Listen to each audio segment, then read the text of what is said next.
Tessellations. That's a big word for patterns full of shapes that are repeated. Tessellations are all around us, and once you know what to look for, you will see them everywhere.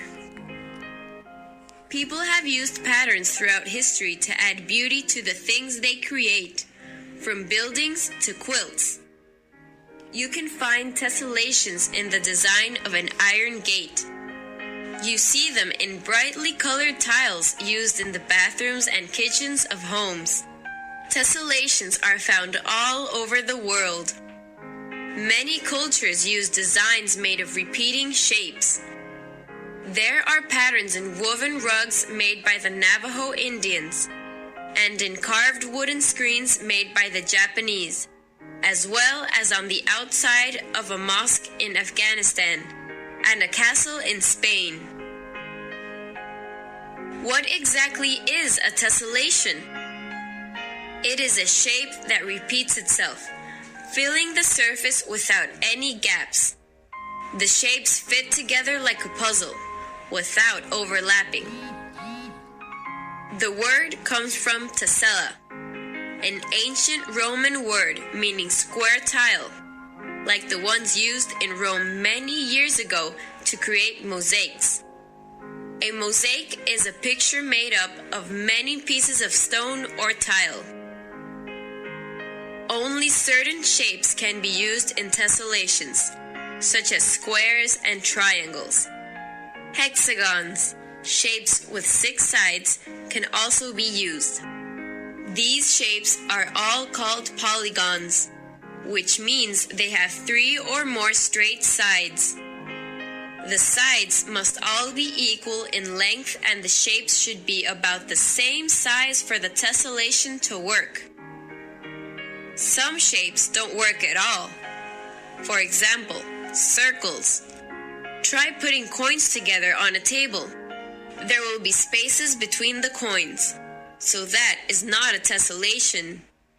The same thing would happen with octagons, which are 8-sided figures.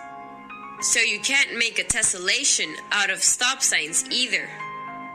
Another thing that tessellations have in common is symmetry. That means if you have a pattern or a design on a piece of paper and fold it in half, both sides will match exactly. A daisy is symmetrical, for example. So is anything that is reflected in a pool of water, such as a tree next to a pond. Once you know what to look for, see how common tessellations are in everyday life. The large square tiles on the floor of a kitchen, for instance, are tessellated. So are the small tiles around the tops of many swimming pools. Sidewalks with their large squares of concrete are tessellations that go in a straight line. Quilts, blankets, and pillows often have patterns woven into them too. See how different colors are used to make the pattern stand out? You could make a tessellation with shapes of all the same color, but then you might not notice the design at all. With different colors, artists can make all kinds of pictures appear within the shapes. One of the most famous creators of tessellations was the Dutch artist M.C. Escher. He used math to create his designs, which are much more complicated than just squares or triangles. Some of his most well-known pieces of art show repeating patterns of fish or flying birds.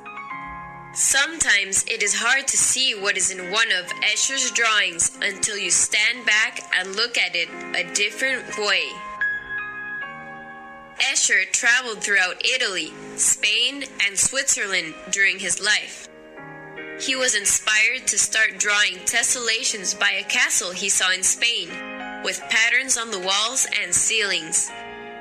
Now, there is an Escher museum in the Netherlands, and even an asteroid named after him.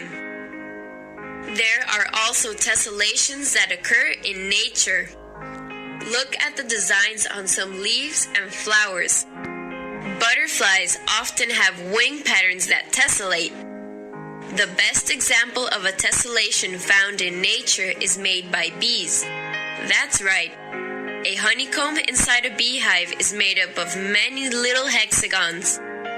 Start looking around you for shapes that repeat, and soon you will see that tessellations are part of your life. And you didn't even know it.